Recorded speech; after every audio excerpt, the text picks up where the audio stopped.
अगर शादी की नीयत से मुस्लिम हो रहे हैं, मैं कहता हूं वो मुस्लिम ही नहीं हुआ, नियत ही में खोट। नहीं, हमें परेशानी है ना, वो क्या करना चाह रहे हैं, उनके इस ड्रामे से हमारा समाज न भुगत रहा भाई।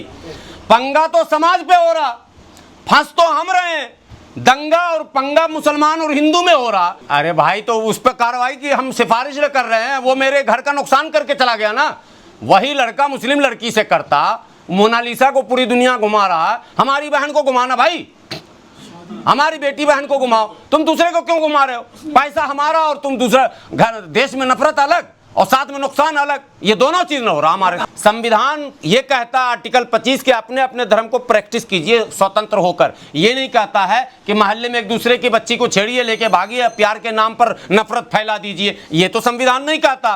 संविधान ये कहता है कि आजादी है आपको अपना धर्म चुनने का, अपना वस्त्र चुनने का, अपनी शिक्षा पद्धति चुनने की, अपना सब कुछ चुनने का आपको स्वतंत्रता है। इसका मतलब नफरत फैलाने की स्वतंत्रता ये नहीं है हमारे यहाँ। इस कार्य से नफरत फैल रहा है, इसलिए मैं इसका विरोध कर रहा हूं। मैं आम हिंदू भाइयों से पूछना चाहता हूं, क्या आप चाहते हैं कि समाज में प्यार के नाम पर जंग हो जाए? नहीं चाहते, हम भी नहीं चाहते। कि मुस्लिम नौजवानों का माइंडसेट किसने ऐसा बना दिया कि वो सोशल मीडिया पर लिखते हैं कि हिंदू लड़की शादी करेंगे तो एक हज का सवाब। अबे जहन्नम तेरे पे फर्ज हो जाएगा, ऐसे में जहन्नम फर्ज हो जाएगा। पहले उसको इस्लाम मजहब में पहले दाखिल कीजिए, पहले जो लीगल प्रोसेस है, नाम परिवर्तन, धर्म परिवर्तन, वो सब करके कलमा पढ़ के इकरारुम बिल्लिसान व तस्दीकुम बिलक़ल्ब, आमनतु बिल्लाहि व मलाइकतिही व कुतुबिही व रुसूलिही वल यौमिल आखिर वल क़द्रि खैरिही व शर्रिही मिनल्लाहि ताला वल बासे बादल मौत। जब तक ये नहीं हो जाएगा तब तक कहाँ से निकाह हो रहा भाई? इसलिए ये जो कह रहा है एक हज का सवाब, वो कमबख्त तो नॉलेज नहीं है, ये सरफिरा आशिक नहीं, सरफिरा मुसलमान है। और वो जो सरफिरे हिंदू भाई हैं जो पूरे हिंदू को बदनाम कर रहे हैं, वैसे ये सरफिरा मुसलमान पूरे मुसलमान को बदनाम कर रहा है। ये कंसेप्ट न इस्लाम का, न किसी का है, न समाज का है। इसलिए हम सामाजिक और धार्मिक बात आज कर रहे हैं, सरफिरे लोगों के वजह से ही कर रहे हैं। हम आम हिंदू भाइयों से बात कर रहे हैं, सिंपल बात। आप पॉलिटिकल लोगों की बात करेंगे, वो संगठन तथाकथित संगठन में तो आपने देख ही लिया है कि एक्स मुस्लिम वाले का भी नतीजा आ गया सामने। मैं उनके पीछे नहीं पड़ना चाहता, उन चक्करों में कतई नहीं पड़ना चाहता, मैं उनसे बहुत दूर रहता हूँ। अल्लाह की तौबा, अल्लाह करे वो लोग अपना काम करते करते ख़त्म हो जाए। देश में बड़ी आबादी 80% 90% लोग आज भी अमन पसंद हैं। मुट्ठी भर वो लोग हैं, उनके चक्कर में क्यों पड़ना? संविधान लड़ने मारने की इजाजत देता है? संविधान किसी को धर्म को गाली देने की इजाजत देता है? ये कौन लोग हैं जो ये काम करवा रहे हैं? इसलिए संविधान की व्याख्या गलत मत कीजिए। और आम हिंदू, आम मुसलमान, सब्जी बेचने वाला, फल बेचने वाला, पंचर बनाने वाला, इस्त्री करने वाला, कपड़ा धोने वाला, कपड़ा बुनने वाला, गाड़ी चलाने वाला, मोटरसाइकिल ठीक करने वाला, रोड पे रोटी बेचने वाला, छोले भटोरे बेचने वाला, हल्दी धनिया मिर्ची बेचने वाला, ये भुगत रहा भाई। बाल काटने वाला, सड़क पे जो लोग रोज दिनचर्या जिनका है, जिनका दाल रोटी सड़क से है, वो तो इसी मुद्दे में ना परेशान है जी। उनको दुकान बंद करो। आज लफ्ज़ जहाज में किधर है, सब मियाँ हटो, अब मियाँ हटा तो बगल वाला जो हिंदू है उसका भी शटर डाउन हो गया, सबका खेल खत्म हो गया। इस्लाम में शराब हराम। कोई ये कहे कि हिंदू भाई तो खुले पी रहे हैं, आप भी क्यों नहीं पी सकते, ये कोई लॉजिक नहीं होगा। इस्लाम में रिश्वत हराम है। अरे वो फला अफसर तो ले रहा, आप क्यों नहीं ले रहे? अगर मुस्लिम अफसर भी ले रहा तो लानत है उस पर, मेरी बात समझो, लानत है, फिटकार है। अल्लाह करे वो तबाह हो जाए, सस्पेंड हो जाए, जल्दी जेल चला जाए, ये मैं कह सकता हूं। भाई आप इस्लाम को भी तो दिखाइए, कुछ नैतिकता तो बताइए। वो क्या कह रहे हैं, उनको मुबारक। नहीं, देखिए योगी जी का अपना एक अलग स्टाइल है, ठीक है। वो तो स्वामी विवेकानंद जी भी सपने में उनके आके उनको बोले थे कि यार खून तो हमने कभी मांगा ही नहीं, तुम ज़बरदस्ती खून से क्यों हमको जोड़ रहे हो। तो योगी जी पर हम लोग बहुत ज़्यादा बोलना उचित भी नहीं समझते हैं।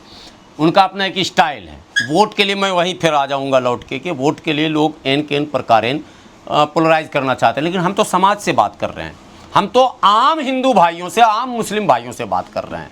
क्योंकि देश की असल ताकत जो है वो आम लोग हैं, सरकारें तो आएंगी जाएंगी, आज योगी जी हैं, कल कोई और जी आ जाएंगे, इसलिए इनको ज़्यादा सीरियस लेने की ज़रूरत नहीं। आपने कहा था कि जो रेशियो है मुस्लिमों में बेटा बेटी का या लड़की लड़के का वो बराबर है, तो मुस्लिम लड़कियां कहाँ जाएंगी? लेकिन मुस्लिम धर्म में तो 4 शादी करने का चलन है। नहीं, तो कई शादी। हाँ, अच्छा वो आप सवाल किए, नहीं सही है, आप सवाल करना जरूरी था। ये थोड़ा सा शब्दों का जब सवाल करें तो शब्दों का चयन बहुत अच्छा होना चाहिए। 4-4 शादियों का चलन शब्द मत बोलिए, चलन कहीं नहीं है। अगर हम लोग की बीवी सुन लेगी तो अभी हंगामा हो जाएगा। दिलशाद अख्तर भाई, आपकी कितनी शादी है? सिर्फ एक। सिर्फ एक। हमारी अभी तक सिर्फ एक। ठीक है, अब यहाँ पर जो भी होंगे मुसलमान पूछिए सिर्फ एक, और पूरे भारत में घूम जाइए सिर्फ एक। और अगर दो वाले मिलेंगे मुसलमान तो 2 वाले हिंदू भी आपको मिल जाएंगे, 2 वाले सिख ईसाई भी मिल जाएंगे, वो एक अलग परसेप्शन है। अब इस्लाम ने 4 बीवी तक रखने की जो अनुमति दी है ना, उसके कैरेक्टर गुंजाइश या अनुमति जो भी है, उसके लिए इतनी शर्तें हैं कि उन शर्तों को फुलफिल इतना आसान नहीं कि कोई कर दे। हम जैसे लोग तो कर भी नहीं सकते, आम लोगों के बस की बात नहीं है। ठीक है, वो शर्तें हैं। तो जब शर्तों के साथ है कोई मामला तो इसको कतई मत कहिए कि 2 शादी ना, एक शादी नेक शादी, और एक ही शादी होता ही है सब जगह। रात भी हम लोग शादी में थे, वो एक ही शादी हुई है, अल्लाह ने करे कभी दूसरी शादी। ऐसे तो आपने हमारे शंकराचार्य जी का बयान भी सुना होगा, अभी मुक्तेश्वरानंद जी का, जो उन्होंने MRM के नेता मुस्लिम राष्ट्रीय मंच के इंद्रेश जी के विषय में कहा था। लेकिन मैं एक दूसरा जवाब देना चाहता हूँ। लेकिन मुसलमानों में जो सिरफरा आशिक होता है वो कहता है कि अगर हिंदू लड़की से शादी करते हैं तो एक हज का सवाब होता है, भले वो नमाज ना पढ़ता हो। भाई एकदम अब असली सवाल इन्होंने उठाया। भाई थैंक यू आपको ये सवाल के लिए। नहीं सही किया। ये इसी के खिलाफ ये प्रेस कॉन्फ्रेंस मुझे करना पड़ा। अभी जो ईमान मुफस्सल ईमान की जो तफसील रखी उसमें आसा झांसा नहीं चलेगा ना हमारे यहाँ। हमारे यहाँ है पहली बात, एक तो पहली बात के प्यार कैसे हो गया, एक सवाल। चलिए हो गया, ठीक है, हो गया। अगर अंडरस्टैंडिंग 100% ही हो गया है और वो लड़की करे कि नहीं मैं तो अब तुम्हारे बगैर रहूंगी नहीं इस धरती पर जिंदा, अच्छी बात है। कब आप उसको बताएं, देखो जी हम मुसलमान, हमारा मजहब ये कहता है, हमारे मजहब में ये सिस्टम है।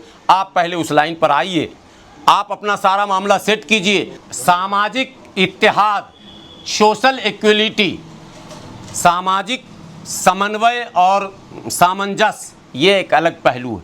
हम भजन में जाकर खड़े हो गए, ससम्मान, कीर्तन में खड़े हो गए, प्रवचन में खड़े हो गए, गुरुद्वारे के पास खड़े हो गए, गुरुवाणी सुन रहे हैं खड़े होकर, ये तो उनके धर्म का सम्मान है।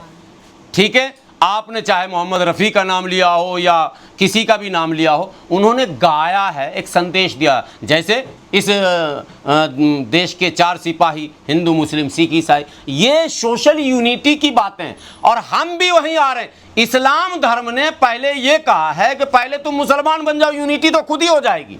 ना तुम मुसलमान बन रहे हो ना यूनिटी हो रही है। अब तो है ही जिंदाबाद। देख लीजिए मीनाक्षी जैन है ना, बहन मेरी है कि नहीं है, हर एक फ़ोन पे आती है ना भाई, आती है कि नहीं आती है। और ऐसी सैकड़ों बहनें, ऐसे सैकड़ों भाई हमारे पास हैं। दिलशाद भाई कहाँ थे, हम कहाँ थे, प्यार ही तो खींच के ला रहा है। ये प्यार नहीं है। प्यार का मतलब लेके भागी प्यार है क्या? नहीं, प्यार का गलत अर्थ क्यों निकाल रहे हैं? नहीं तो अंधा होता तो उसको निगरा भी कर दिया जाएगा मार के। इस बार हम लोग अब ऐसे सोच रहे हैं, सिर्फ अंधा से काम नहीं चलेगा। इंटर रिलीजन मैरिज इस्लाम के खिलाफ, पहली बात। कोई मुफ्ती, अब फिर मैं कह रहा हूं, सारे कैमरे ऑन रखिएगा एकदम, कोई भारत का मुफ्ती, चाहे वो मुफ्त लाल वाला ही क्यों ना हो, आजकल वो टीवी पे जो फतवा देने आता है, एक तो कौन है, बरेलवी मौलाना, वो बहुत फतवा देते हैं आजकल टीवी पर, तो मुफ्त लाल के भी मुफ्ती हैं। कोई भारत का मुफ्ती अगर ये कह दे कि इंटर रिलीजियस मैरिज इस्लामी है तो फिर मैं मान जाऊं,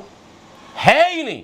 इस्लाम का इतना एक मैंने क्लियर कंसेप्ट है, अहले किताब से निकाह कर सकते हैं। एक बात आ गई, कर सकते वहां भी लगा दिया गया, करना नहीं है, कर सकते इन केस ऑफ इमरजेंसी वाला मसला। लेकिन हिंदू धर्म से, बौद्ध धर्म से, जैन धर्म से, सिख धर्म से किसी भी कीमत पर बगैर कन्वर्जन के आप निकाह कर ही नहीं सकते हैं। अगर करते हैं तो वो गुनाह आप करते हैं। नहीं, ये क्या सवाल हुआ? अहले किताब से मुराद, अहले किताब मतलब कुरान, इंजील, ज़बूर और तौरात, ये जो किताबें 4 हैं, इन 4 किताबों के मानने वाले अहले किताब कहलाते हैं। ठीक, इन सब से निकाह मतलब हो सकता है बगैर कन्वर्जन के, यह है मतलब। हाँ, उनका कन्वर्जन ईजिली है, लेकिन बाकी का कन्वर्जन प्रोसेस से होना होगा। चूंकि वहदानियत और रिसालत दोनों को वो मानते हैं, सिर्फ खत्म नबूवत के मुनकिर हैं। बात समझ रहे हैं ना? यहाँ वहदानियत और रिसालत दोनों में गैप है। वहदानियत तो है, रिसालत में बहुत ज़्यादा उलझन है। जो अवतार का सिलसिला है और धर्मों में, इस्लाम, ईसाइयत और यहूदियत में अवतार केवल एक नबी जैसे मूसा अलैहिस्सलाम, ईसा अलैहिस्सलाम, प्रोफेट मोहम्मद सल्लल्लाहु अलैहि वसल्लम, ये हैं हमारे। लेकिन जब आप हिंदुत्व में आएंगे, जब आप इसमें बौद्धिज्म में जाएंगे, जैनिज़्म में जाएंगे, सिखिज़्म में जाएंगे, तो वहाँ फिर डिफरेंट थॉट आते हैं। तो जब थॉट आते हैं तो उसको क्लियर इस्लाम कहता पहले करो, ठीक है। क्लियर करने का नाम है, क्लियर करने का नाम है प्रोसेस से कन्वर्ट होना। बगैर प्रोसेस से अगर कन्वर्ट होते हैं तो समाज को भी आप गलत रास्ते पे ले जा रहे हैं, इस्लाम की भी गलत व्याख्या हो रही है और साथ में कानून के आंख में भी आप धूल झोंक रहे हैं। तीनों काम